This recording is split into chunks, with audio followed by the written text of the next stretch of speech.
नमस्कार, good morning, जय हिंद प्यारे दोस्तों। स्वागत है आप सभी का एक बार फिर से आपके अपने इस परिवार लर्न विद डीएस सर पर। साथियों, आज की इस क्लास में हम आप सभी के लिए एक बार फिर से लेकर के आए हैं उत्तर प्रदेश पुलिस री एग्जाम के लिए रीजनिंग का एक बहुत ही बेहतरीन प्रैक्टिस सेट। प्यारे साथियों, आज की इस क्लास में हमारा यूपी पुलिस री एग्जाम के लिए रीजनिंग का पार्ट नंबर 20 होगा। और साथियों, इसको हम बहुत ही शॉर्ट ट्रिक के माध्यम से जानेंगे और बहुत ही प्यारे प्यारे प्रश्न आज की इस क्लास में हमने शामिल किए हैं। दोस्तों, आप सभी के री एग्ज़ाम के लिए मात्र आज से 11 दिन बचे हुए हैं, क्योंकि आज 12 तारीख है और दोस्तों 23 तारीख को आपका एग्ज़ाम शुरू हो जाएगा। 23, 24, 25 और 30 अगस्त को परीक्षा है। तो दोस्तों, आप बहुत ही ज़्यादा मेहनत करेंगे। उम्मीद है आपने मेहनत जो पिछले सालों में की है, जो आपका एक सपना है, वो इस सपने को आप ज़रूर साकार करेंगे। चलिए दोस्तों, इसी के साथ आज की इस क्लास की शुरुआत करते हैं। क्वेश्चन नंबर 12 को देखेंगे। लिखा है निम्नलिखित आकृति में दर्पण छवि क्या है, और 22 नंबर प्रश्न में लिखा है विषम आकृति क्या है। तो इस प्रकार के बहुत ही महत्वपूर्ण प्रश्न आज की इस क्लास में हमने शामिल किए हैं, तो इस क्लास को आप लोग अंत तक जरूर देखिएगा। चलिए शुरू करते हैं आज की इस प्यारी सी क्लास को। उससे पहले आप लोगों से रिक्वेस्ट है कि यदि अभी तक लाइक नहीं किए हो तो यार कर दीजिए, एक प्यारा सा कमेंट करके जाइए, दोस्तों में सेशन जरूर शेयर करिए। चैनल पर पहली बार आए हैं तो सब्सक्राइब करके बेल आइकन ऑन कर लें, ताकि आने वाली जो भी क्लासेस हों उनका नोटिफिकेशन आपको मिलता रहे। चलिए, इसी के साथ आपको ये भी बता दें कि यदि आप पीडीएफ से प्रैक्टिस करना चाहते हैं तो सारी की सारी पीडीएफ आपको टेलीग्राम ग्रुप पर मिलेगी। डीएस सर ऑफिशियल नाम से टेलीग्राम ग्रुप है और डिस्क्रिप्शन बॉक्स में इसका लिंक है, वहीं से आप सीधा इसको ज्वाइन कर लेंगे। फ्री में सारी पीडीएफ उपलब्ध हो जाएंगी। अब दोस्तों, पहला प्रश्न आप सभी के सामने एक प्यारा सा प्रश्न है आज की इस क्लास का। बोला गया है, पेंट्राई शब्द के अक्षरों को वर्णानुक्रम में व्यवस्थित करने के बाद इस शब्द में कितने अक्षरों का स्थान अपरिवर्तित रहेगा। आपके सामने एक शब्द दिया गया है जिसका नाम है पेंट्राई, PANT, और इसके बाद में क्या है RY। ये रहा पेंट्राई। अब पेंट्राई को उसने बोला है कि अंग्रेजी वर्णमाला के शब्दकोश के अनुसार व्यवस्थित कर देते हैं। तो दोस्तों, सबसे पहले क्या आता है अंग्रेजी वर्णमाला में? A आता है। उसके बाद क्या आएगा? आप कहोगे B आएगा, C आएगा, D आएगा, लेकिन BCD यहाँ पे है नहीं। जो पेंट्राई के अक्षर हैं उसी के अनुसार देखा जाए तो A के बाद में N आएगा, N के बाद दोस्तों P आएगा, P के बाद में आपका R आएगा, R के बाद में T आएगा, और T के बाद में साथियों आप देखोगे तो Y आएगा। तो यहाँ से आपको पता चलेगा कि कितने लेटर ने स्थान अपना परिवर्तित किया है। यानी A ने P से परिवर्तित किया, A ने N से, N ने P से, T ने R से और R ने T से। लेकिन आपको एक ऐसा लेटर भी दिख रहा है जिसका स्थान परिवर्तित नहीं हुआ है, और वो लेटर कौन सा है? वो आपका Y है। वो लेटर Y है। ऑप्शन नंबर C में दिया है कि अगर पेंट्राई के सभी अक्षरों को वर्णानुक्रम में व्यवस्थित कर देते हैं तो एक अक्षर ऐसा है जिसका नाम Y है, इसका स्थान अपरिवर्तित रहेगा। इस बात को याद रखेंगे। इसी के साथ आप दूसरे प्रश्न में आएंगे। दूसरा प्रश्न एक बहुत ही प्यारा सा प्रश्न दिया गया है। ये है आपका श्रृंखला से। बोला गया है निम्नलिखित श्रृंखला में कौन सी संख्या प्रश्न चिन्ह के स्थान पर आएगी। यहाँ पर आपको संख्या ज्ञात करनी है, कौन सी आएगी। अंत में प्रश्न चिन्ह है। चलिए देखिए, सबसे पहले इनको अलग से लिखते हैं। 28, 28 के बाद में दोस्तों 32 है, 32 के बाद में 41 है, 41 के बाद में 57 है, 57 के बाद देखोगे तो प्यारे दोस्तों 82 है, और 82 के बाद हमें अगला पद ज्ञात करना है। तो दोस्तों, ज़्यादा दूर के नंबर है नहीं, तो सीधा हम अंतर देख लेते हैं। अंतर देखोगे तो 4 का अंतर है। आगे देखोगे तो 32 और 8 40 9, यानी कि 9 का अंतर है। यहाँ पे कितने का है? 9 का है।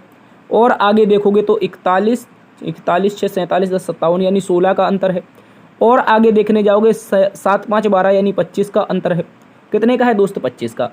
आपको इस प्रकार से एक सीरीज का क्रम पता चलेगा। वो सीरीज होगी 2 की पावर 2, यहाँ पे हो जाएगी 3 की पावर 2, यहाँ पे 4 की पावर 2, और यहाँ पे दोस्त 5 की पावर 2। अगर ये श्रृंखला चल रही है तो अगला पद क्या होगा? अगला पद होगा 6 की पावर 2। 6 की पावर 2 जो होती है वो प्यारे साथी 36 होती है। तो इस 36 को अगर हम इस 82 में जोड़ देते हैं तो हमें अगला पद प्राप्त हो जाएगा। दोस्त क्या हो जाएगा? अगला पद प्राप्त। 36 में 82 जोड़िए, यूनिट डिजिट 6 2 8 और 8 3 11, आपका 118 आएगा। क्या आएगा साथी? 118 आएगा। ऑप्शन नंबर 2 में दिया गया है, इसको देख लीजिए। कहाँ पे है दोस्त? ऑप्शन नंबर 2 में है। ऑप्शन नंबर 2 इसका सही उत्तर है। प्रश्नवाचक चिन्ह के स्थान पर पूछा गया है तो आपका B ये सही हो जाएगा। अगले प्रश्न में आओ। अगला प्रश्न एक आपका कोडिंग से संबंधित प्यारा सा प्रश्न दिया है। बोला यदि P बराबर 6 है, J बराबर 4 है, L बराबर 8 है और M बराबर 24 है तो कौन सा नंबर क्वेश्चन मार्क के जगह लेगा, यानी प्रश्नवाचक चिन्ह इसकी जगह कौन सा नंबर लेगा। तो हमें पता था कि m का मतलब 24 है, साथ ही गुणा लगा है, गुणा लगा देंगे दोस्तों। उसके बाद j का मतलब 4 है, j का मतलब 4 है, और डिवाइड में l का मतलब बताया है 8। क्या बताया है? l का मतलब 8 बताया है। और साथ साथ में j फिर से आया है, तो यहाँ पे 4 लिख देंगे। कितना लिख देंगे? 4। अब इसमें बोर्ड मास लगा के सॉल्व करेंगे। तो बोर्ड मास में सबसे पहले डिवाइड सॉल्व होता है, तो आप कहोगे 24 गुणा में 4 और डिवाइड करेंगे तो यहाँ पे 8 आ जाएगा, और प्लस में यहाँ पे आपका 4 हो जाएगा। काटिए, आप काटोगे 8 तिया 24 होगा। कितना? 8 तिया 24 होगा। तो यहाँ से 3 का गुणा 4 में होगा तो 12 हो जाएगा, और 12 में प्यारे दोस्त आप अगर 4 जोड़ दोगे तो प्रश्न का उत्तर कितना हो जाएगा? 16। कितना हो जाएगा मेरे प्यारे दोस्त? आप बोलोगे सर 16 हो जाएगा, और 16 आपका ऑप्शन नंबर बी में दिया है। ये दोस्त एकदम इसका सही उत्तर हो जाएगा। एकदम इसका सही उत्तर क्या होगा? आप कहोगे 16 हो जाएगा, याद रखेंगे। अगले प्रश्न में आइए। अगला प्रश्न प्यारे दोस्तों एक और मिक्स श्रृंखला से दे रखा है, जिसमें कुछ लेटर हैं और कुछ अक्षर हैं। इस श्रृंखला में हमें लुप्तमान ज्ञात करना है। लुप्तमान का मतलब है इस क्वेश्चन मार्क के स्थान पर क्या आएगा। तो साथियों गौर से समझो, ऐसी जब भी श्रृंखला आती है, वो लेटर की श्रृंखला हो या मिक्स लेटर की श्रृंखला हो, तो ऐसे में हम क्या करते हैं? पहले पद का पहले पद से संबंध बताते हैं। जैसे हमने ए को देखा और संबंध किससे बनाया? ई से बनाया। किससे बनाया? ए को देखा हमने, ए का संबंध ई से बनाया, तो हमें पता है ए 1 पर होता है, ई 5 पर होता है। इसी प्रकार से हमने ई का संबंध पहले लेटर आई से बनाया, जो कि 9 पर होता है। कितने पर होता है दोस्तों? 9 पर होता है। अब इस आई का संबंध हमने फर्स्ट लेटर एम से बनाया, जो 13 पर होता है। तो आप बोलोगे, अगर इसको एक अच्छे से देखो, 1 में 4 जुड़ा 5, 5 में 4 जुड़ा 9, 9 में 4 जुड़ा 13, और 13 में अगली बार 4 जुड़ जाएगा तो क्या होगा? 17। और 17 पर प्यारे दोस्त क्यू आता है। क्या आता है? क्यू आता है। तो जहाँ भी क्यू से शुरुआत हो रही है वो सही होगा। अब देखिए, अब लेटर को देख लेते हैं। तो ये 1 है, यहाँ पे 4 है, यहाँ पे 3 है, यहाँ पे 16 है। गौर से समझना है। पहली बार में लेटर 1 है, उसके बाद में 4 है, उसके बाद में 9 है, और उसके बाद में 16 है। तो आप पाओगे यहाँ से, ये सर 1 का स्क्वायर है, ये मेरे भाई 2 का स्क्वायर है, ये 3 का स्क्वायर है, ये 4 का स्क्वायर है। तो अगली बार में क्या आएगा भैया? आप कहोगे 5 का स्क्वायर आएगा। कितना आएगा? 4 का स्क्वायर होना चाहिए दोस्त। कितना होना चाहिए? 4 का स्क्वायर। तो ये हो जाएगा 5 का स्क्वायर। 5 का स्क्वायर हो जाएगा, तो आप कहोगे 5 का स्क्वायर 25 होता है। यानी कि क्यू के बाद में जो संख्या आएगी वो 25 होगी। मेरे प्यारे साथी कितनी होगी? 25। तो 36 आ रही है क्यू के बाद में, वो गलत हो जाएगा। आपका सही जो होगा वो ऑप्शन नंबर बी। क्या होगा दोस्त? ऑप्शन नंबर बी एकदम सही होगा। अब लास्ट का जब आप चेक करोगे, सी 3 पर होता है, एच 8 पर होता है, 5 जुड़ा है, फिर 5 13 जुड़ा है, 13 में 5 जुड़ा है तो 18 आर हुआ, 18 में 5 जुड़ेगा 23, यानी डब्ल्यू हो जाएगा। तो प्रश्न का वही उत्तर है जो ऑप्शन नंबर बी में दिया है, याद रखेंगे। अब अगले प्रश्न में आ जाओ। अगला प्रश्न प्यारे साथी ब्लड रिलेशन से है। ब्लड रिलेशन से भी महत्वपूर्ण प्रश्न है, समझेंगे इसको। बोला है सीमा सुधीर की बहू है। तो सीमा कौन है? सुधीर की बहू। अब मेरी बात को समझना, ये रहा सुधीर। सुधीर की बहू कैसे बनेगी सीमा? आप कहोगे सुधीर की जो बहू बनेगी, वो पहले तो सुधीर का लड़का आएगा मेरे दोस्त। इस लड़के की शादी होगी। इस लड़के की शादी होगी किससे? वो सीमा नाम की लड़की से। किससे होगी प्यारे दोस्त? याद रखेंगे, सीमा नाम की लड़की से शादी होगी। तो ये महिला सीमा तभी तो सुधीर की बहू बनेगी। आपके किसी के मन में ये तो नहीं आ रहा है कि मैं सुधीर की ही पत्नी बना दूं तभी तो बहू बनेगी। अरे देसी भाषा में चल जाता है, वो उसकी बहू है। बहू का मतलब बहुरिया से, ऐसा चल जाता है देसी देहात में, अपने गांव वगैरह में चल जाता है, लेकिन इस सवाल में नहीं चलता है। इस सवाल में जब भी पूछा जाएगा कि सीमा अगर सुधीर की बहू है, तो सुधीर की बहू वो तब बनेगी जब सुधीर के लड़के की पत्नी होगी सीमा। ठीक है, याद रखेंगे। आगे बोला है और रमेश की भाभी है, यानी जो सीमा है वो किसकी भाभी है? रमेश की। आप कहोगे रमेश की भाभी है, अर्थात आप कहोगे इस लड़के का भैया होगा एक, इस लड़के का भैया होगा, उस लड़के का नाम क्या होगा? रमेश। देखो रमेश क्या बोलेगा? मेरा भाई, और मेरे भाई की पत्नी भाभी बनेगी, तभी तो वो सीमा रमेश की भाभी बन पाएगी। आप कहोगे हाँ। अब बोला है मोहन सुधीर का पुत्र है। तो जो मोहन है प्यारे दोस्तों, जो मोहन है वो सुधीर का पुत्र है और रमेश का अकेला भाई है। अब बात आ गई रमेश के अकेले भाई की। तो रमेश तो स्वयं में ऑलरेडी एक लड़का है, और इसका अकेला भाई कौन है? आप कहोगे दोस्तों मोहन है। कौन है? मोहन है। तो अब दोस्तों मोहन अकेला भाई बना दिया, और दोस्तों उसने पीछे बोला भी था कि मोहन सुधीर का पुत्र है, तो ये सुधीर का पुत्र भी बन गया। प्रश्न में पूछा है सीमा और मोहन के बीच में संबंध क्या है? भाई एक तरफ सीमा जी है, एक तरफ मोहन जी है। यार सचिन होना चाहिए था अगर सीमा आई है। ठीक है, माफ़ी चाहेंगे, सीमा सचिन का अच्छा रहता, लेकिन सवाल ने मोहन बोला है तो हम बना देंगे, कोई बात नहीं। ठीक है, तो मोहन और सीमा के बीच में जो संबंध होगा वो पति पत्नी का होगा। अब ऑप्शन में आपको डी नंबर में पत्नी दिया है, पति तो कहीं दिया नहीं है। इनके बीच में जो संबंध होगा वो इसका होगा, हस्बैंड और वाइफ का होगा, तो आप कहोगे दोस्त इसमें हस्बैंड वाइफ का संबंध है, ऑप्शन नंबर डी में वाइफ दिया यानी पत्नी दिया है, तो ये सही हो जाएगा। अगले प्रश्न में आओ भाई। अगला प्रश्न यूपी पुलिस में पूछा गया, अभी रिसेंटली प्रश्न है, 17 की फर्स्ट शिफ्ट में क्वेश्चन पूछा गया था। बोला है एक व्यक्ति उत्तर की दिशा में 9 किलोमीटर चलता है। साथियों एक व्यक्ति है, यहाँ से चलना प्रारंभ करता है, उत्तर की दिशा में वो 9 किलोमीटर जाता है।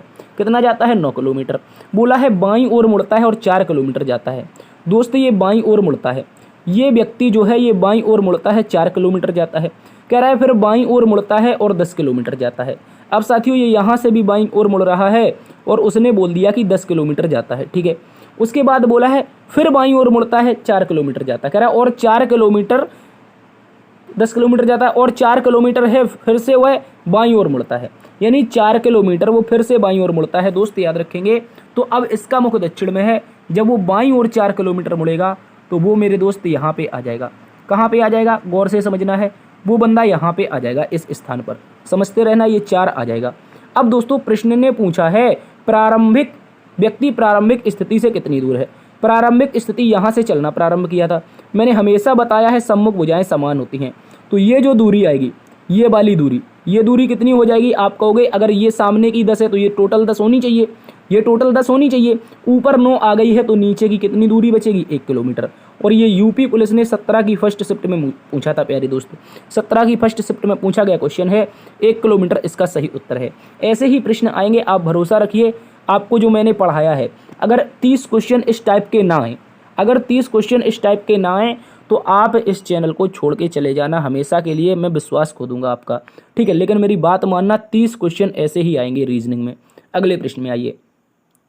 अगले प्रश्न में आपसे बोला गया है, निम्नलिखित प्रश्न में एक शब्द दिया है, उसके बाद 4 शब्द दिए गए हैं, जिनमें से एक दिए गए शब्द के अक्षरों का उपयोग करके नहीं बनाया जा सकता है। कह रहा है दिए गए, जो ये दिया गया शब्द है, इनका उपयोग करके एक ऐसा विकल्प है जो नहीं बनाया जा सकता है। वो विकल्प कौन सा है हमें ढूंढना है। चलिए ढूंढते हैं बिना किसी देरी के। सबसे पहले क्या मिनिस्टर MINISTER बना सकते हैं? आप कहोगे मिनिस्टर MINIST, इसके बाद में ई कहीं पे मिलेगा? आप बताओ। एडमिनिस्ट्रेशन में कहीं ई मिलेगा? आप कहोगे नहीं मिलेगा भाई। जब ई नहीं मिलेगा तो ये मिनिस्टर ही ऐसा विकल्प होगा जो हम नहीं बना पाएंगे। किसके कारण? ई के कारण। याद रखेंगे किसके कारण नहीं बनेगा? ये ई के कारण नहीं बनेगा। दोस्तों क्या रेशन बन सकता है? मुझे बताओ क्या रेशन बन सकता है? आप कहोगे हाँ, बिल्कुल सामने लिखा दिखाई दे रहा है। क्या दोस्त स्टेशन बन सकता है? STATION बिल्कुल बन सकता है, यानी रेशन भी बन सकता है, स्टेशन भी बन सकता है। क्या माइंड MIND भाई, माइंड भी बन सकता है, लेकिन मिनिस्टर नहीं बन रहा है। क्यों? क्योंकि उसमें ई आ चुका है। याद रखेंगे। तो वही पूछा था कौन सा नहीं बनेगा, तो ऑप्शन नंबर ए इस प्रश्न का सही उत्तर हो जाएगा। ऑप्शन नंबर ए सही है। अगले प्रश्न में आओ। अगला प्रश्न प्यारे दोस्तों एक और बेहतरीन सा क्वेश्चन है आपके सामने। बोला गया है यदि राम और श्याम सुबह के वक्त एक दूसरे के सामने खड़े होकर बात कर रहे हैं। दोस्त बोला है राम और श्याम, सुबह का समय है, सुबह का समय होगा तो सूरज कहाँ पे होगा? बोलो। जो सन होगा वो हमेशा कहाँ पे रहता है सुबह के टाइम? सुबह के टाइम भैया मॉर्निंग में पूर्व की ओर रहता है, और उसकी जो परछाई बनती है व्यक्ति की, वो हमेशा पश्चिम में बनती है, क्योंकि परछाई तो आप हमेशा याद रखेंगे सूरज के अपोजिट दिशा में बनती है। आपको यदि याद हो, हम बचपन में खेल खेला करते थे, वो परछाई पकड़ने वाला, कि हम तो भाई परछाई पकड़ लेंगे। ऐसे शायद आपने ना खेला हो, जब हमारे समय का टाइम था उस समय हम लोग खेला करते थे, ठीक है। सूर्य की जो परछाई होती है वो उसके हमेशा विपरीत दिशा में, व्यक्ति की जो परछाई होती है वो सूर्य के विपरीत दिशा में। जैसे हमने कहा हम यहाँ पे खड़े हैं, यहाँ पे हम ये खड़े हैं भैया, अब सूर्य की रोशनी यहाँ से आएगी, बोलो रोशनी यहाँ से आएगी, तो परछाई कहाँ पे बनेगी? इस दिशा में, बिल्कुल बनेगी। आप कहोगे हाँ सर, तो वही तो मैं कहना चाह रहा हूँ कि सूर्य अगर पूर्व में है तो परछाई पश्चिम में बनेगी, यदि सूर्य पश्चिम में है तो सूर्य परछाई इसकी पूर्व में बनेगी। प्रश्न में बोला है राम और श्याम एक साथ खड़े होकर बात कर रहे हैं। बोला है जिसमें राम की छाया श्याम के दाहिनी ओर बन रही है। तो छाया तो निश्चित है दोस्त, छाया तो निश्चित है यहाँ पे बनेगी, लेकिन उसने बोला कि जो राम की छाया है, राम की जो छाया है वो श्याम के दाहिनी ओर बन रही है। कहाँ पे बन रही है दोस्त? दाहिनी ओर। अगर दोस्त ये जो श्याम होगा, ये दक्षिण की ओर देखेगा तभी तो इसकी दाईं दिशा ये बनेगी। बोलो दोस्त, तभी तो इसकी दाईं दिशा ये बनेगी। आप कहोगे हाँ सर। और अगर जो हमारा राम है वो कहाँ पे देखेगा? पूर्व की ओर, क्योंकि आमने सामने बात कर रहे हैं ना। अगर श्याम दक्षिण में देख रहा है तो राम उत्तर में देखेगा। माफी चाहेंगे, मैंने पूर्व बोल दिया। अगर श्याम दक्षिण में देख रहा है तो राम कहाँ पे, उत्तर में देखेगा। प्रश्न में पूछा है श्याम किस दिशा में देख रहा है, मेरे भाई पता चल गया हमें किस दिशा में देख रहा है, दक्षिण की दिशा में दोस्त देख रहा है, याद रखेंगे, सही उत्तर हो जाएगा। अगले प्रश्न में आइए, बोला गया है 1 फरवरी 2000 से लेकर के 31 मार्च 2000 दोनों दिनों को मिलाकर के कुल कितने दिन होंगे। दोस्त आपको यहाँ पे एक प्यारा सा प्रश्न दिया है कैलेंडर का, और बहुत आसान भी है, ऐसे प्रश्न भी एग्जामिनर पूछ लेता है। तो बताइए, अगर 1 फरवरी 2000 की बात करते हम, किसकी, 1 फरवरी की, 1 फरवरी 2000, तो आप बताओ पहले तो पूरे फरवरी के महीने का दिन लेने पड़ेंगे और उसके बाद मार्च के महीने के। आपको पता होगा 2000 एक लीप वर्ष है, तो फरवरी कितने दिन की होगी दोस्तों, 29 दिन की। और इसी के साथ आपको ये भी पता होगा 31 मार्च तक जाना है, और दोनों मिलाकर के दिन, यानी 1 फरवरी वाला भी और 31 मार्च वाला भी, तो 31 मार्च के 29 फरवरी के टोटल दिन पूछा है कितने हो जाएंगे, आप कहोगे 60 हो जाएंगे। दोस्त कितने हो जाएंगे, 60 हो जाएंगे। 60, इसका सही उत्तर है ऑप्शन नंबर सी। दोस्तों ऑप्शन नंबर सी एकदम सही जवाब हो जाएगा, इस बात को आप सभी अच्छे से याद रखेंगे। अगले प्रश्न में आओ। अगला प्रश्न भी प्यारा सा क्वेश्चन है रैंकिंग का। लड़कों की एक पंक्ति में रवि बाएं छोर से 9वें स्थान पर है, प्रवीण दाएं छोर से 5वें स्थान पर है। दोस्त हमेशा याद रखना है, दाएं छोर स्क्रीन में हमेशा आपके सीधे हाथ की तरफ होता है, या आप कॉपी में देखें तो सीधे हाथ की तरफ दाएं हाथ होता है और उल्टे हाथ की तरफ बाएं हाथ होता है। याद रखेंगे, उल्टे हाथ की तरफ बाएं हाथ होता है। बोला बाएं ओर से जो रवि है वो 9वें स्थान पर है, रवि बाएं दिशा से, R4 रवि बाएं दिशा से 9वें स्थान पर है। जो प्रवीण नाम का लड़का है, जो प्रवीण नाम का लड़का है, यानी किसकी बात कर रहे हैं, P4 प्रवीण की, ये दाएं दिशा से बता रहा है कि 5वें स्थान पर हैं। प्रवीण कह रहा है हम दाएं दिशा से 5वें स्थान पर है। यदि रवि और प्रवीण के बीच में 7 बच्चे हैं, कह रहा है कि 7 लड़के इन दोनों के बीच में हैं, तो पंक्ति में कुल कितने लड़के, भाई सभी को जोड़ दो एक साथ, 9 प्लस में 7 प्लस में 5, ठीक है, याद रखेंगे, 9 7 16 5 21, सीधा हो जाएगा आपका, ठीक है, कितना हो जाएगा 21। तो पंक्ति में अगर बच्चों की संख्या पूछी जाएगी तो साथ ही आप लोग बताओगे कि 21 हो जाएंगे। कितने हो जाएंगे मेरे भाई, 21 हो जाएंगे, याद रखेंगे। अगले प्रश्न में आइए। अगला प्रश्न एक बहुत ही प्यारा सा क्वेश्चन है, कथन और तर्क से संबंधित, और यूपी पुलिस ने ये प्रश्न भी प्यारे साथियों पूछा था अभी रिसेंटली जो एग्जाम हुआ था, इस एग्जाम में मेरे दोस्त, इस एग्जाम में अभी यूपी पुलिस ने ये प्रश्न पूछा था, कथन, और उसके बाद में आपको 4 तर्क दिए गए हैं। कितने तर्क हैं, यहाँ पे तर्क हैं, यहाँ पे कथन एक दिया है, उसके 4 तर्क हैं। आप बताइए इनमें कौन सा सही होगा। कथन में बोला है क्या भारत को सभी संभावित क्षेत्रों में कंप्यूटरीकरण करना चाहिए। आपसे कथन पूछा है, क्या पूछा है दोस्त, केवल और केवल आप लोगों से एक कथन पूछा गया है कि भारत के सभी संभावित क्षेत्रों का कंप्यूटरीकरण करना चाहिए। तो आप क्या बोलोगे, आप क्या बोलोगे, तर्क नंबर 1, हाँ इससे कार्यकुशलता में सटीकता आएगी। क्या कंप्यूटरीकरण करने से कार्यकुशलता में सटीकता आएगी, आप कहोगे हाँ बिल्कुल, मॉडर्न जमाना चल रहा है, हम दोस्तों कंप्यूटरीकरण करेंगे तो हमारे कार्य में कुशलता आएगी। अब दूसरे वाले व्यक्ति आता है, तर्क देता है कि नहीं, क्यों नहीं, क्योंकि यह उन विशाल मानव संसाधनों के साथ अन्याय होगा जिनका वर्तमान में काम में उपयोग हो रहा है। दोस्तों कह रहा है यह उन विशाल मानव संसाधनों के साथ अन्याय होगा जिनका वर्तमान में काम हो रहा है। भाई मानव संसाधनों की तो बात कथन में कहीं की नहीं है, बोलो कहीं पे कथन में लिखा है। उसने तो केवल कंप्यूटर के बारे में पूछा है कि हम सभी जगह कंप्यूटर लगा दें, उसका इफेक्ट क्या पड़ेगा। तो भाई वो कह रहा है मानव संसाधन की बात ही नहीं है, तो ये तो गलत हो गया। भाई मानव संसाधन की कोई बात नहीं है, गलत है। अब तीसरा नंबर कह रहा है नहीं, क्या कह रहा है, नहीं लगाना चाहिए। क्यों, क्योंकि कंप्यूटरीकरण के लिए बहुत अधिक धन की आवश्यकता होती है, हमें इस पर पैसा बर्बाद नहीं करना चाहिए। भाई ऐसी जानकारी उसने तो केवल पूछा था क्या लगाना चाहिए, पैसा की कोई बात नहीं थी। और दूसरी बात, अगर कंप्यूटरीकरण करेंगे तो हमारा क्या होगा, हमारा विकास होगा। लेकिन दोस्तों वहाँ पर कथन का सीधा सा कहना है कि पैसे की बर्बादी होगी। भाई पैसे की बर्बादी होगी, ये भी गलत है, ये बिल्कुल सरासर गलत है। याद रखेंगे, कंप्यूटरीकरण करने से पैसे की खर्चा तो होगा, लेकिन उससे आपको आधुनिक सुविधाएं मिलेंगी और आप उससे अच्छा पैसा कमा सकते हैं, तो ये नेगेटिव है। अब उसने पूछा हाँ, कह रहा है क्या भारत में सभी संभावित क्षेत्रों में कंप्यूटरीकरण करना चाहिए, कह रहा है हाँ। क्यों, क्योंकि कह रहा है जब उन्नत देश हर क्षेत्र में कंप्यूटर पेश कर रहे हैं तो भारत पीछे कैसे रह सकता है। भाई ये कथन आपको एकदम सरासर सही लगेगा। कैसा लगेगा, सरासर सही लगेगा। और मैं कहूँगा ये प्रश्न का कथन एकदम गलत है दोस्त। क्यों गलत है मैं बताऊंगा। जब भी कथन निष्कर्ष, कथन तर्क और कथन धारणा में कभी भी तुलना होने लगे, अपने देश में बात हो रही है और विदेश से तुलना होने लगे, हर देश से तुलना होने लगे, विदेश के किसी पश्चिमी क्षेत्रों से, पश्चिमी देशों से या पूर्वी देशों से बात होने लगे, तो ऐसी स्थिति में कथन हमेशा गलत रहता है भाई। क्या रहता है? गलत रहता है। हर क्षेत्र में कंप्यूटर पेश कर रहे हैं उन्नत देश, तो भारत कैसे पीछे रह सकता है? ये हमेशा गलत है, याद रखेंगे। उसने केवल भारत की बात की थी, उन्नत क्षेत्रों की बात नहीं की थी। अब 3 गलत हैं तो 1 सही है, तो आप यहाँ से बोलोगे केवल और केवल 1 मजबूत है। क्या है दोस्त? केवल और केवल 1 मजबूत है। ऑप्शन नंबर 11 का सी सही होगा। ठीक है, अगले प्रश्न में यूपी पुलिस ने अभी रिसेंटली पूछा था भाई। अब इसको बताइए, बोला गया है निम्नलिखित प्रश्न में सही दर्पण छवि ज्ञात कीजिए।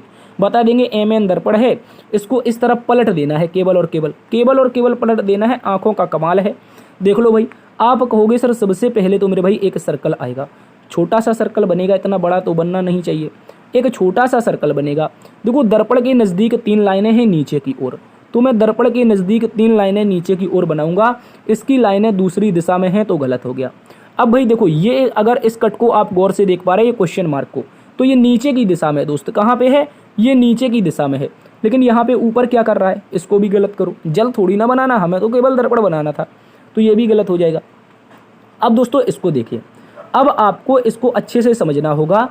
पूछा है इसमें पहला और दूसरा में क्या बन सकता है। देखो अगर आप अच्छे से समझे प्यारे दोस्त, जो दर्पण छवि बन रही है वो कुछ इस प्रकार से है, और आपके दर्पण से दूर की ओर मुख है।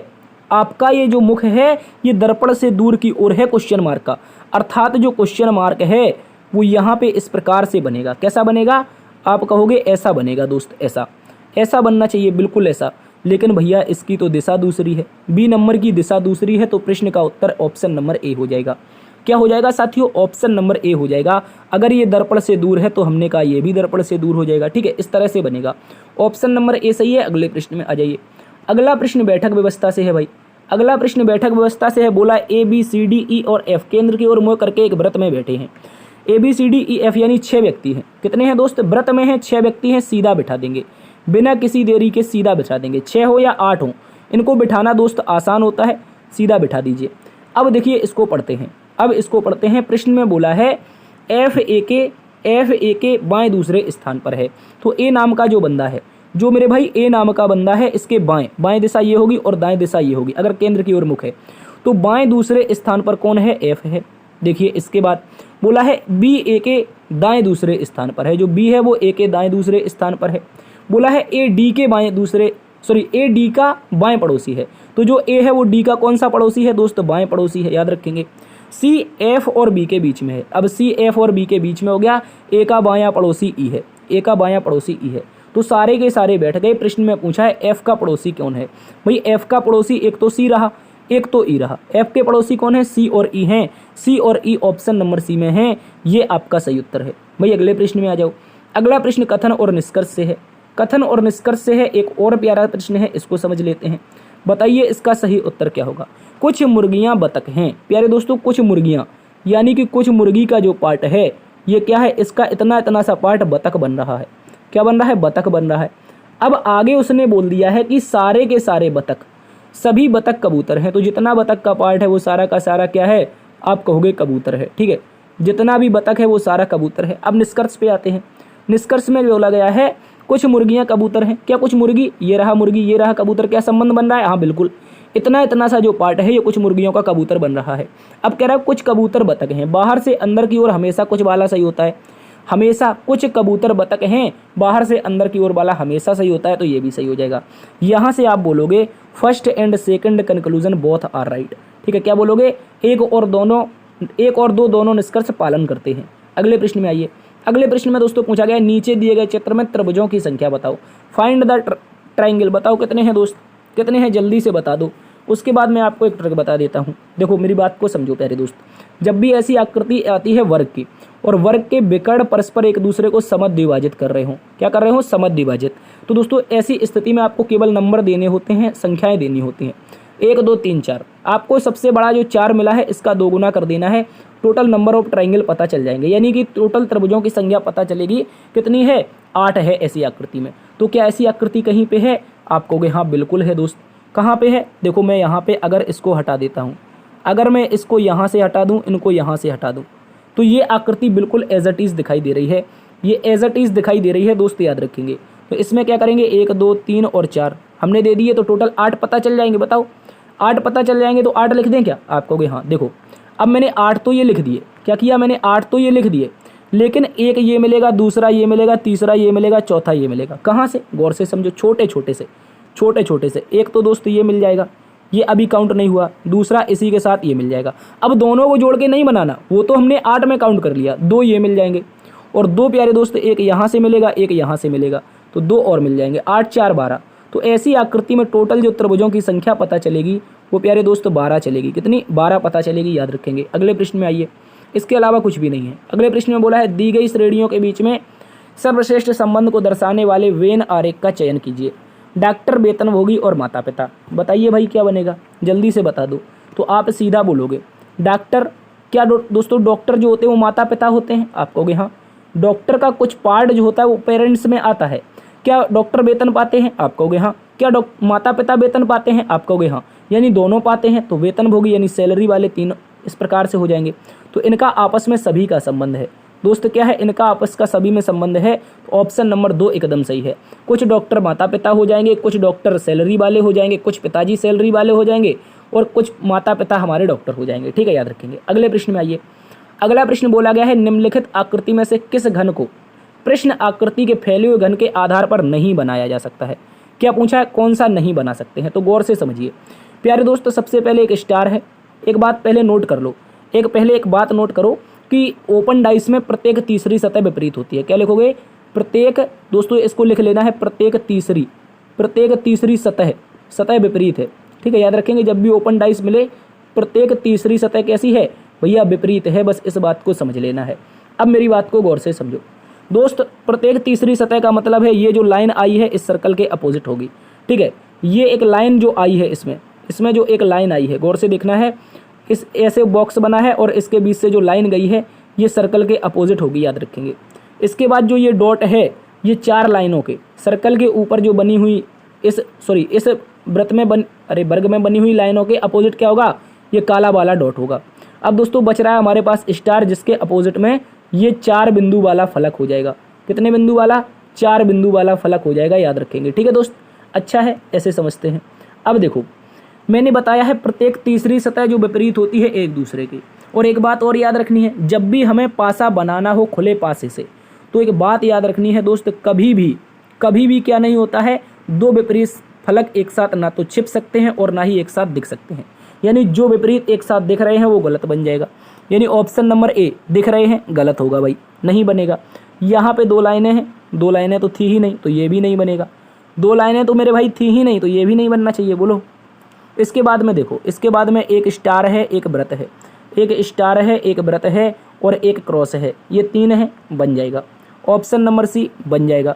ऑप्शन नंबर डी, एक यहाँ पे ये डॉट है, ये खाली सर्कल है, एक ये डॉट वाला आकृति है यहाँ पे। ठीक है, और इसके बाद ये खाली सर्कल है और एक ये है, तो ये भी बन जाएगा दोस्त। ये आपका ये भी बन जाएगा। ठीक है, ये वाला भी बन जाएगा। ठीक है, यहाँ पे ये भी आपका बन जाएगा, इस बात को याद रखेंगे। तो दोस्तों आप क्या बोलोगे, यहाँ पे कौन सा नहीं बनाया जा सकता है? ए और बी नाम के 2 आकृतियाँ नहीं बनेंगी। ए और बी नाम की 2 आकृतियाँ नहीं बनेगी, याद रखेंगे। बी क्यों नहीं बनेगी? क्योंकि हमें तो पता था एक ही लाइन है, लेकिन इसमें तो भैया 2 लाइनें हैं, इसमें तो 2 लाइनें हैं, इस कारण ये नहीं बनेगी। ठीक है, अब अगले प्रश्न में आओ। ए भी नहीं बनेगा। अगले प्रश्न में आप लोगों से बोला गया है दी गई आकृति में कौन सी उत्तर आकृति दी हुई प्रश्न आकृति को पूरा करेगी? यानी एक क्वेश्चन मार्क यहाँ पे है, इसको हमें पूरा करके बताना है। तो क्या नहीं बता पाओगे?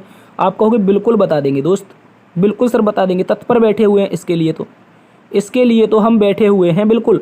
तो अब गौर से समझो, पहले तो ये लाइन कंप्लीट होगी, फिर ये वाली लाइन कंप्लीट होगी और ये लाइन कंप्लीट होगी। ठीक है, इस तरह से बनेगी, गौर से समझना। ऐसी आकृति और इसके बीच में 3 लाइनें, 1 2 और 3 लाइनें। ठीक है, इसको न टच कर रही होंगी। ये ऐसी आकृति आनी चाहिए दोस्त। कैसी? इस प्रकार से आकृति आनी चाहिए हमारी, इस प्रकार की आकृति दोस्त आनी चाहिए, याद रखेंगे। ऐसी आकृति कहाँ पर है? कहाँ पे है बोलो भाई? ये कॉर्नर पे तो टच हो ही नहीं रहा हमारा, यहाँ पे कॉर्नर पे तो कहीं टच हो ही नहीं रहा है। बोलो, आप कहोगे नहीं, तो ये तो गलत हो गया सी नंबर। इसके अलावा ये सीधी कॉर्नर पे जा रही हैं भाई, ये सीधी कॉर्नर पे जा रही हैं, तो ये भी गलत और ये भी गलत। अब जो सही बचेगा वो ऑप्शन नंबर 4 होगा। कौन सा? ऑप्शन नंबर 4 होगा, यही सही बचेगा दोस्त। ठीक है, याद रखेंगे। ऐसी आकृति आनी चाहिए। एक बार मैं फिर से बता देता हूँ, इस प्रकार से इस प्रकार से आकृति आनी चाहिए। ठीक है, ये आकृति आपकी एकदम सही है दोस्त। ठीक है, यही आकृति यहाँ पे दी गई है। और ना मानो तो ये वृत्त को देख लो, ये वृत्त सभी में सीधा कटा हुआ है, तो इसमें भी गौर से देखोगे तो सीधा कटा हुआ है। कैसा कटा हुआ है? सीधा कटा हुआ है। यही इसका सही उत्तर है ऑप्शन नंबर 4। अगले प्रश्न में आइए। अगले प्रश्न में बोला गया है निम्नलिखित प्रश्न में लुप्त संख्या ज्ञात कीजिए। कहाँ पे है लुप्त संख्या? ये रही लुप्त संख्या दोस्त, इसको ज्ञात करना है। तो चलिए देखते हैं, बिना किसी देरी के देखेंगे। आपको करना क्या है दोस्त? देखिए, इसको करना क्या है, इसमें जो 5 है और 4 है इनको आपस में गुणा करो। यानी हमने 5 का गुणा किया 4 में और प्लस में 3 का गुणा किया 2 में। 3 का गुणा करेंगे 2 में कितना हो जाएगा? 6 हो जाएगा। 5 का गुणा 4 में करेंगे 20, यानी 20 प्लस में 6 बराबर 26। इस प्रकार से प्यारे दोस्तों आप पता करोगे कि बीच की जो संख्या है आसपास की संख्याओं का मल्टीप्लाई और योग करने से आ रही है। तो मैं कह रहा हूँ सम्मुख संख्याओं का गुणा करते हैं। 6 गुणा 5 है, प्लस में यहाँ पे 4 गुणा 8 करते हैं। 4 गुणा 8 करते हैं तो 6 पंचे होता है 30, 8 चौके होता है 32। तो दोस्तों क्या इन सभी को जोड़ के 62 आ रहा है? आपको भी बिल्कुल आ रहा है, और बीच में हमें 62 दिया भी गया है। अब साथियों बचता क्या है हमारे पास क्वेश्चन मार्क प्राप्त करने के लिए? तो मैंने कहा आसपास की संख्याओं का गुणा करना है। आसपास की संख्याओं को गुणा करना है और जोड़ देना है। यानी दोस्तों 5 का गुणा 7 में करेंगे और प्लस में कर देंगे 3 का गुणा 8 में। तो 5 सते होता है 35, प्लस में 8 तिया होता है 24। जब 35 में 24 जोड़ोगे तो दोस्तों 59 आएगा। कितना आएगा? 59। तो ये जो क्वेश्चन मार्क है इसके स्थान पर आपको 59 रखना पड़ेगा। ऑप्शन नंबर बी में दिया है। ऑप्शन नंबर बी इसका सही हो जाएगा। अगले प्रश्न में आइए। समय दोस्त बिल्कुल भी नहीं है, व्यर्थ की बातों में समय बिल्कुल बर्बाद नहीं करेंगे। अब देखिए इस प्रश्न को देखिए दोस्तों, बोला गया है नीचे दिए गए प्रश्न आकृति में से 2 बार मोड़ा गया है और उसे पुनः काटा गया है। आकृति खोलने पर कैसी दिखेगी? 2 बार मोड़ी गई है। पहले तो आकृति कुछ इस प्रकार से थी, ठीक है, ऐसी थी। मैं इसको कलर ब्लैक ही ले लेता हूँ इसका। देखो पहले तो प्यारे दोस्त आकृति कुछ इस प्रकार से थी। अब आकृति एक बार फिर से मोड़ दी गई है। ठीक है, एक बार फिर से मोड़ दी गई है और उसके बाद एक बार इसको कट लगा दिया है। देखो मेरी बात को समझो, कहाँ पे मैं बताना चाह रहा हूँ। ये एक बार इसने आधी मोड़ी, फिर इस आधी को भी एक बार मोड़ दिया। अब दोस्तों इसमें एक बार कट लगा दिया। अब ये आकृति कुछ इस प्रकार से है। अगर मैं इसको खोलना चाहूँ तो पहले इस तरफ खुलेगी। बोलो अगर इस तरफ मुड़ी थी तो वापस यहीं तो खुलेगी ऐसे? आप कहोगे हाँ। तो दोस्तों पहली बार में इस तरफ खुलेगी। जब इस तरफ खुलेगी तो ये छोटू सा जो सर्कल है वो यहाँ पे आ जाएगा। ये जो छोटू सर्कल दिया है कहाँ पे आ जाएगा? यहीं आ जाएगा। अब दोस्तों ये इस प्रकार से पूरी खुल चुकी होगी। ये इस प्रकार से पूरी खुल चुकी होगी। अब दोस्त वापस जैसे यहाँ से बंद हुई थी तो वापस यहाँ से खुलेगी भी। तो अब इसको अगर वापस खोलेंगे तो यहाँ से ये आकृति पूरी इस प्रकार से इसको कर पाएगी और इसके साथ साथ में 2 सर्कल ये यहाँ से भी ले जाएगी। यानी बीच में सीधे 4 सर्कल होने चाहिए। तो ये तो तिरछे 4 सर्कल हैं, गलत हो जाएंगे। इसके देखिए बीच के ये 2 सर्कल उल्टे हैं। ये बीच के 2 सर्कल उल्टे हैं तो गलत हो जाएंगे। और इसमें 5 सर्कल हैं, इसमें यानी 2 नंबर में 5 सर्कल हैं तो ये गलत है ही। अब देखिए आ रहा है आपके पास ऑप्शन नंबर 3, यही सही उत्तर है। तो 20 का क्या होगा दोस्तों? 20 का 3 सही होगा, याद रखेंगे। अगले प्रश्न में आइए। अगला प्रश्न कथन और निष्कर्ष से संबंधित दिया है। बोला है सभी अध्यापक बुजुर्ग हैं। तो जितने भी टीचर हैं वो कैसे हैं? वो सारे के सारे लीजेंड है। लीजेंड का मतलब है वृद्ध व्यक्ति, यानी ओल्ड हैं। क्या हैं? सारे के सारे टीचर ओल्ड हैं। बोला है कुछ महिलाएं अध्यापक होती हैं, यानी कुछ जो टीचर हैं वो क्या है? वुमेन है। कुछ टीचर वुमेन है। ठीक है, याद रखेंगे। तो इस प्रकार से बनेगा।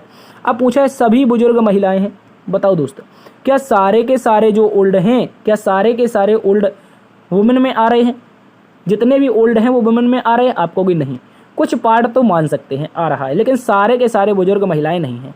अब कह रहे हैं कुछ महिलाएं बुजुर्ग होती हैं, क्या कुछ वुमेन ओल्ड हैं? आप कहोगे हाँ। मैं वही तो कहना चाह रहा था पिछली बार में कि आपसे कुछ पार्ट तो हो सकता है सही, लेकिन सभी का सही नहीं होगा।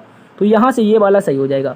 और आप यहाँ से बोलोगे केवल सेकंड पालन करता है, यानी only second conclusion are right. दूसरा ही सही है, याद रखेंगे। अगले प्रश्न में आइए। निम्नलिखित प्रश्न में विषम आकृति की पहचान कीजिए। भाई बताओ इसमें विषम क्या है? Find the odd. देखो मैं आपको बताता हूँ बहुत ही प्यारे तरीके से। अगर मैं बात कर रहा हूँ ऊपर की आकृतियों की, तो ऊपर की आकृतियाँ गिनेंगे आप लोग 3 आएंगी।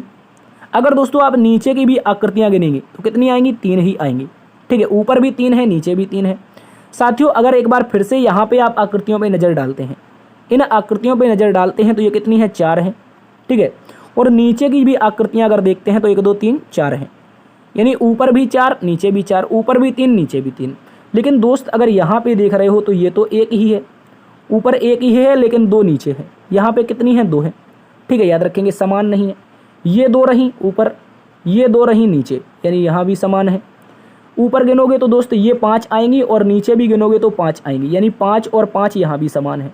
तो आप क्या कह सकते हो, आप कह सकते हो कि एक ऐसा विकल्प है जिसमें आकृतियाँ आपस में समान ही नहीं है, ऊपर तो एक ही है और नीचे 2 हैं। तो इस प्रकार से ऑप्शन नंबर सी आपका विषम है दोस्तों। ऑप्शन नंबर सी, गौर से देख लो, ऊपर 1 नीचे 2, इस कारण से विषम है। बाद बाकी सभी में जितनी ऊपर थी उतनी ही नीचे थी, लेकिन सी ऐसी कंडीशन फॉलो नहीं करता है, तो वो आकृति विषम है।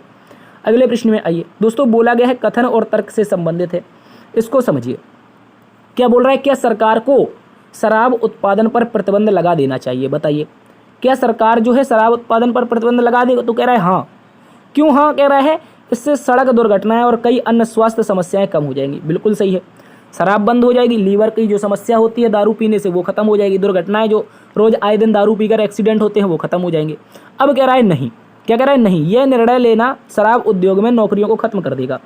तो क्या पॉजिटिव कथन के अनुसार ये आपको निष्कर्ष सही लगता है? बोलो। देखो, बेसिकली अगर देखा जाए तो जो शराब उद्योग हैं उसमें कंपनियों में लोग काम कर रहे हैं, उनकी नौकरी तो खत्म होगी, लेकिन इस प्रश्न को आपको उत्तर प्रदेश पुलिस के रूप में भी देखना है, उत्तर प्रदेश के एक अभ्यर्थी के रूप में भी देखना है और सरकार का नज़रिया समझना है। तो दोस्तों यहाँ पे जो शराब है, सरकार इसको कैसा मानती है? निगेटिव मानती है लोगों की समझ में, हालांकि पॉजिटिव काम करती है। सरकार इससे बहुत ज़्यादा रेवेन्यू भी कमाती है, लेकिन लोगों के हित के लिए ये बिल्कुल सही नहीं है, तो गलत हो जाएगा। कह रहा निर्णय ये जो है शराब बंद करने का, ये नौकरियों को खत्म कर देगा, तो ऐसा बिल्कुल भी नहीं होगा। याद रखेंगे, कथन के अनुसार, एक पुलिस वाले के अनुसार सोचेंगे। हालांकि वैसे तो सही है, आपको लगेगा, लेकिन गलत माना जाएगा। केवल और केवल एक तर्क मजबूत है, ओनली फर्स्ट, याद रखेंगे, मजबूत है। अगले प्रश्न में आओ। अगले प्रश्न में बोला गया है निम्नलिखित शब्दों को शब्दकोश के आने वाले क्रम में व्यवस्थित करिए। देखो, कल का जो प्रश्न था ऐसा ही था, उसमें कुछ करके स्टूडेंट डी बता रहे थे, तो वो डी सही था। मैंने जो क्रम लिखवाया था दोस्त, जो क्रम लिखवाया था वो तो एकदम सही था, लेकिन मेरा ऑप्शन का जो मैंने टिक लगाया वो 1 या 2 लगा दिया था, ठीक है, लेकिन वो चौथे नंबर पे दिया था, तो चौथा वाला सही माना जाएगा वो। उसके लिए हम क्षमा चाहते हैं, इस प्रश्न को अच्छे से करेंगे, ठीक है, इसको समझिए दोस्त। इसमें बोला गया है, मेरे बताने का जो कल का तरीका था वो एकदम परफेक्टली था, आप उससे कर सकते हैं सही, ठीक है। अब इसमें देखिए, इसमें क्या है, मैंने हमेशा बोला है शब्दकोश जब व्यवस्थित करना हो तो कुछ लेटर ऐसे होते हैं कॉमन, उनको कभी छेड़छाड़ नहीं करनी है। जैसे एल से कभी भी छेड़छाड़ नहीं करेंगे किसी विकल्प में। अब ये आई होता है 9 पर, ई होता है दोस्त 5 पर, ए होता है हमारा 1 पर, ठीक है, आई फिर से 9 पर होता है दोस्तों, ए और ई हमारा 5 पर होता है। तो विकल्प की जो शुरुआत होगी अकॉर्डिंग टू शब्दकोश, शब्दकोश के अनुसार जब शुरुआत होगी विकल्प की, वो मेरे भाई किससे होगी? आप कहोगे 1, जहाँ पे 1 है, यानी 1 किस विकल्प में है? 5वें नंबर में है, तो विकल्प की शुरुआत 5वें नंबर से होगी, तो यही सही उत्तर है। आगे बिल्कुल भी चेक नहीं करना है, समय व्यर्थ करना ही नहीं है। अब 5 के बाद क्या आएगा? 4 आ जाएगा, क्योंकि 5 वाला है, और इसमें क्या एम आ रहा है जो कि 13 पर होता है, और इसमें आ रहा है आई 9 पर होता है, तो दोस्तों 4 आ जाएगा, फिर 3 आ जाएगा। अब दोस्तों इसके आगे देखोगे तो जी 7 पर होता है, और एफ कितने पर? 6 पर होता है, तो 2 आ जाएगा, यानी कि 5 4 3 2 1, इस प्रकार से ऑप्शन नंबर 4 सही है, ठीक है। अगले प्रश्न में आइए। अगले प्रश्न में पूछा है दिए गए प्रश्न में छिपी हुई आकृति ज्ञात कीजिए। यहाँ पे आपको जो आपकी छिपी हुई आकृति है, इसमें लुका छुपी खेल रही है, इसको बताना है किस विकल्प में है। तो देखिए, आकृति में कुछ स्वास्तिक चिन्ह बना हुआ है, लगता है ये एक स्वास्तिक चिन्ह है प्यारे दोस्तों, ठीक है। तो क्या बन पाएगा? ये कहाँ पे बनेगा? ऑप्शन नंबर ए में बनेगा क्या? क्या ये ऑप्शन नंबर ए में बनेगा? देखिए बिल्कुल हाँ, ऑप्शन नंबर ए में बन जाएगा दोस्त। आगे जब चेक ही नहीं करना, जब ऑप्शन नंबर ए बन गया, देखो इसमें नहीं बन पाएगा, इसमें जेड बनेगा, बिल्कुल अजीब तरीके का बनेगा, जो कि बिल्कुल गलत है, नहीं बन पाएगा। इसमें भी नहीं बनेगा, यहाँ भी गलत है, और यहाँ तो कदापि नहीं बनेगा, ठीक है, याद रखेंगे। तो आपका जो सही उत्तर है वो ऑप्शन नंबर ए है, यहाँ से आपका ये एकदम सही तरीके से बन के आएगा। अगले प्रश्न में आइए। अगला प्रश्न मानसिक अभिरुचि से है। बोला गया है आपकी ड्यूटी समाप्त हो गया है, आपकी ड्यूटी का समय समाप्त हो गया है, लेकिन आपकी जगह पर कोई दूसरा पुलिसकर्मी नहीं आया है। आप क्या करेंगे भाई? ये क्वेश्चन यूपी पुलिस ने पूछा था, अगर ड्यूटी का समय समाप्त हो जाए और दूसरा पुलिसकर्मी ना आए तो क्या करेंगे? ड्यूटी पर बने रहेंगे, दूसरे पुलिसकर्मी के आने पर घर चले जाएंगे, वरिष्ठ अधिकारी से इसकी शिकायत करेंगे, ड्यूटी वाले पुलिसकर्मी को ढूंढना शुरू कर देंगे। बताइए क्या बोला है? अब देखिए मेरी बात को समझिए, आपको 2 प्रश्न सही लगे होंगे। एक, वरिष्ठ अधिकारी से इसकी शिकायत बिल्कुल नहीं करेंगे, ड्यूटी वाले पुलिसकर्मी को ढूंढेंगे भी नहीं, लेकिन 2 आपको सही लगेंगे।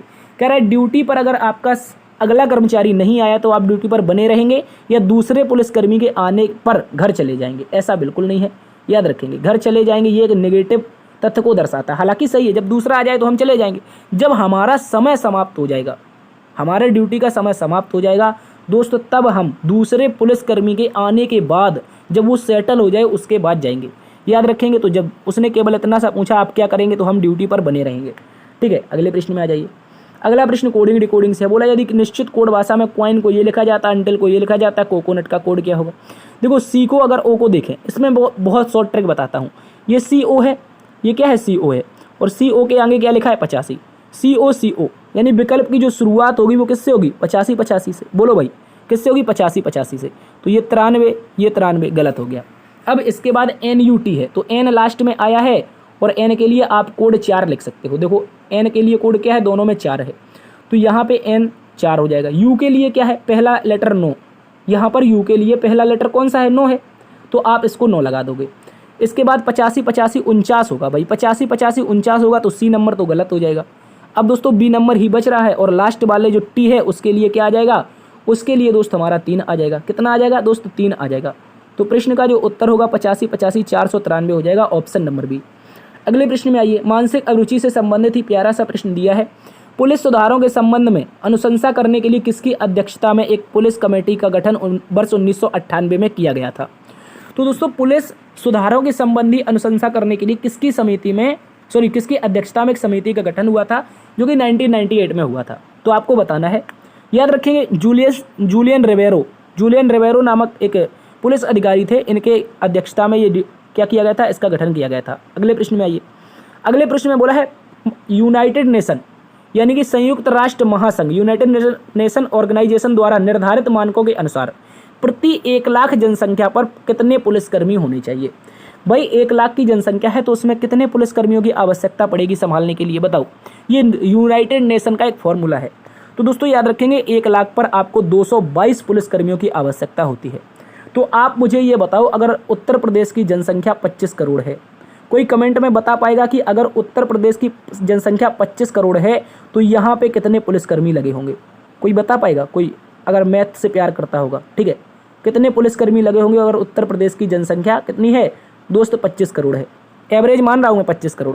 अगर 1 लाख पर 222 हैं तो आपको गुणा भाग कर लेना है, ठीक है। अगले प्रश्न में आ जाइए। चलिए अगले प्रश्न में आते हैं। बोला गया है पुलिस सुधारों का उद्देश्य नहीं था। दोस्त बताइए इनमें से कौन सा पुलिस सुधारों का उद्देश्य नहीं था। पुलिस के मूल्यों एवं सांस्कृतिक कार्यों में परिवर्तन करना क्या ये सुधारों का उद्देश्य था। हाँ बिल्कुल है। मूल्यों एवं कार्य संस्कृति में जो भी परिवर्तन लाना था ये पुलिस सुधारों का उद्देश्य था। उसने पूछा कौन सा नहीं था। पुलिस को प्रशासित करने वाली नीतियों और पुलिस के व्यवहार में परिवर्तन लाना, क्या ये भी था। हाँ बिल्कुल सही है। आपने देखा होगा पुलिस वालों का व्यवहार थोड़ा अजीब होता है, लेकिन इसमें कई बार संशोधन किए गए हैं। होता क्या है कि लोगों के DNA में कुछ ऐसी चीज़ें आ जाती हैं वो अपने आप में परिवर्तन नहीं लाना चाहते हैं, ठीक है। कुछ चीज़ें हैं, कुछ समाज की जड़ की बात कर लेते हैं, कुछ ऐसी समाज में जड़ें गड़ी हुई हैं जिनका परिवर्तन होना जरूरी है। कुछ चीज़ें हमारी वैदिक संस्कृति से, वैदिक सभ्यता से, इतिहास से सही है। जैसे कि आयुर्वेद एकदम सटीक है आप सभी के लिए, वो किसी धर्म को नहीं मानता, वो तो व्यक्ति को स्वस्थ के लिए कामना करता है आयुर्वेद। लेकिन उसी प्रकार से सती प्रथा जैसी जो कुछ उन्मूलन वाली समस्याएं हैं उनकी जड़ें आज भी हमारे समाज में गड़ी हुई हैं। तो वही पुलिस के प्रशासन में भी है कि पुलिस अपनी नीतियों में तो सुधार हो जाएगा, कानून बना देगी सरकार, सुधार हो जाएगा, लेकिन पुलिस का जो व्यवहार है दोस्त, इस व्यवहार में परिवर्तन लाना भी पुलिस सुधारों का उद्देश्य था। और उसने पूछा था कौन सा नहीं था, तो दोस्तों उसको आगे देखते हैं। बोला है पुलिस के बीच लोकतांत्रिक मूल्यों एवं मानवाधिकारों के प्रति सम्मान को बढ़ाना, क्या ये दोस्तों उद्देश्य था। आपको यहाँ पुलिस का एक ऐसा कैरेक्टर बन चुका है, इसके जो मानवाधिकारों के प्रति सम्मान है इसको भी बढ़ाना इसका उद्देश्य था। लेकिन प्यारे दोस्तों ऐसा कोई उद्देश्य पुलिस सुधारों का नहीं था कि पुलिस को मीडिया के प्रति पूर्णता पारदर्शी बनाया जाए। पुलिस को मीडिया के प्रति पूर्णता पारदर्शी बनाया जाए, ऐसा बिल्कुल भी कोई उद्देश्य नहीं था, ठीक है। याद रखेंगे ऑप्शन नंबर डी सही हो जाएगा। आज का गृह कार्य प्रश्न आप सभी के सामने है। जो भी प्यारे साथी इस प्रश्न का उत्तर बताएंगे 29 जून 2010 को सप्ताह का कौन सा दिन था, यहाँ पे आप लोगों के ऑप्शन है। उम्मीद है आप इसका होमवर्क का आंसर जरूर देंगे दोस्तों। 31 नंबर होमवर्क का आंसर जरूर देना है आप लोगों को। चलिए दोस्तों फिलहाल आज की क्लास में इतना ही। यदि क्लास पसंद आई है तो आप लोगों को क्या करना है, लाइक बिल्कुल भी करते हुए कंजूसी नहीं करनी है। जल्दी से आप क्या करेंगे, आप जल्दी से एक बार से लाइक कर देंगे, बिना समय को व्यर्थ किए एक प्यारा सा कमेंट करके जाएंगे और होमवर्क का आंसर बताएंगे। क्लास कैसी लगी, अच्छी बुरी जो भी लगी है कमेंट बॉक्स में आप बता के जा सकते हैं, आप अपनी क्वारी पूछ सकते हैं। ठीक है, चैनल पर पहली बार आए हैं तो सब्सक्राइब जरूर कर लीजिए, बेल आइकन ऑन कर लें ताकि आने वाली जो भी क्लासेस हों दोस्त उसका नोटिफिकेशन आपको मिलता रहे।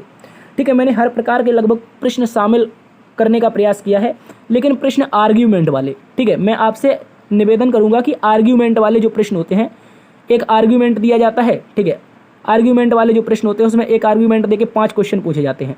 वहाँ आप किसी प्लेटफॉर्म से तैयारी कर लीजिए।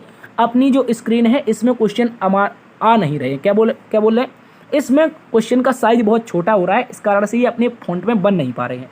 तो आपसे मैं निवेदन करूंगा कि आर्ग्यूमेंट वाले 5 क्वेश्चन जो कि 10 नंबर के होते हैं, बहुत महत्वपूर्ण होते हैं, आप किसी प्लेटफॉर्म से इनकी तैयारी जरूर कर लें। ठीक है, आपको बता दें कि बहुत अच्छे अच्छे टीचरों ने यहाँ पे करवाया है। आप ऐसा करना, किसका RWA से ही पढ़ लेना। ठीक है, RWA है या फिर एग्जामपुर है, इनसे कोई अच्छे जो टीचर हैं उनसे आप लोग आर्ग्यूमेंट वाले क्वेश्चन जरूर पढ़ें।